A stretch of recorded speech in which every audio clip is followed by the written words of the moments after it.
అన్ని అనుభవించి అన్ని చేసి ఈరోజు రిటైర్డ్ అయ్యి దాదాపు 900 మందితో ఊళ్ళో రిటైర్డ్ ఉద్యోగం ఏంటంటే ఈ యూనియన్ లో ఎక్కడ తెలిసి మన ఊళ్ళో మాత్రం దానికి ఎప్పుడు నిరంతరం పాల్గొన్నటువంటి మా పెద్దలు మహబూబ్ బాషా గారు, మా భాస్కర్ అన్న, అలాగే వాళ్ళకి కూడా మా రియల్ గారు, ఆ కమిటీ సభ్యులందరూ కూడా మనస్ఫూర్తిగా ధన్యవాదాలు తెలియజేస్తున్నాను. ఖచ్చితంగా మీ రిటైర్డ్ ఉద్యోగుల సమస్యలు చాలా ఉన్నాయి.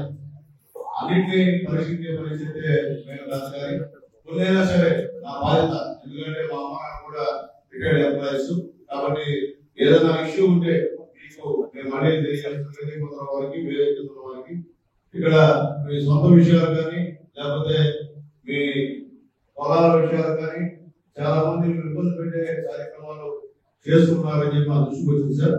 కాబట్టి మీ అందరూ ఎక్కువ చేస్తున్నాం. ఏదైనా ఇష్యూస్ ఉంటే మీ పర్సనల్ గా మేము ఇబ్బంది పెట్టే ఏమైనా నడుతుంటే దయచేసి నాకు తెలియజేయండి. నేను మీ అంతా ఉండి ఖచ్చితంగా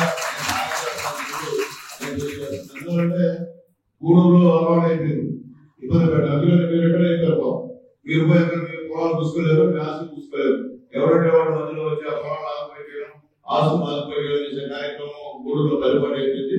అలాంటివి ఏమైనా ఉంటే నిర్మోహమాటంగా దయచేసి నాకు పూర్ణ చేసి చెప్పాల్సిన మనం కూడా రిక్వెస్ట్ చేస్తున్నాం. అట్లాగే ఇప్పుడే పెద్దలు చెప్పారు మన గూడూరుని నెల్లూరులో జిల్లాలో కలపని చెప్పారు సార్. ఖచ్చితంగా ఆ విషయంలో నేను కూడా రాజకీయాన్ని పోరాటం చేస్తాను. ఆల్రెడీ చంద్రబాబు నాయుడు గారు ఎలక్షన్ ప్రచారంలో గూడూరు వచ్చినప్పుడు సిఆర్ రెడ్డి అక్కడ తెలంగాణ హామీ కూడా ఇవ్వడం జరిగింది సార్. లోకేష్ బాబు గారు కూడా ఆయన పాదయాత్రలో కూడా ఖచ్చితంగా గూడూరుని నెల్లూరు జిల్లాలో హామీ ఇచ్చారు. మన అసెంబ్లీలో కూడా మేము మాట్లాడినప్పుడు లోకేష్ బాబు గారు స్పందించడం కూడా జరిగిందని చెప్పి నేను తెలియజేస్తున్నాను. అయితే గూడూరు ఒకటే కాదు, చాలా నియోజకవర్గాలు వేరే దగ్గరికి వెళ్ళిపోయినాయి. అవన్నీ కూడా సెట్ చేస్తున్నాం సార్. కాబట్టి త్వరలో మీరు మనం ఏమనుకుంటున్నాం అది కూడా ఖచ్చితంగా జరుగుతారని ఆశిస్తున్నాను సార్. ఖచ్చితంగా దీనికోసం అయితే మాత్రం నేనైతే పోరాటం చేసుకుంటున్నాను సార్. మీకు బాధ్యత లేదని చెప్పి నేను కూడా తెలియజేస్తాను. ఎందుకంటే తిరుపతి పోవాలంటే మాకే చాలా ఇబ్బంది. మీరు పోవాలంటే ఎన్ని ఇబ్బందులు అర్థం కాని పరిస్థితి. అలాగే పేదవాడు ఒకరు అన్ని తీసుకెళ్ళాలంటే కలెక్టర్ గారికి కావాలన్నా, ఎస్పీ గారికి కావాలన్నా అసలు పోయే ప్రజలు పోతే ఆయన వచ్చి ఎప్పుడుకో ఈ డబ్బులు జాతీయ డబ్బులు కూడా అయ్యేటువంటి కార్యక్రమం. బట్ పేదలు కూడా ఎవరు కూడా ఆ యొక్క తిరుపతి పరిస్థితి ఎవరు లేరు. కాబట్టి ఈ విషయం మీద ఊళ్ళో ప్రతి ఒక్క విలేజ్ పోయినా అదే అడుగుతున్నారు.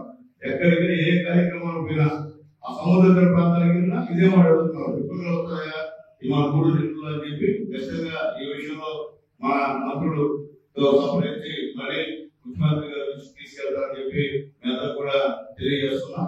మరిన్ని వీడియోస్ కోసం ఛానల్ ని సబ్స్క్రైబ్ చేయండి. లేటెస్ట్ అప్డేట్స్ కోసం వాట్సాప్ ఛానల్ ని ఫాలో అవ్వండి. ఆ లింక్ డిస్క్రిప్షన్ లో ఉంది.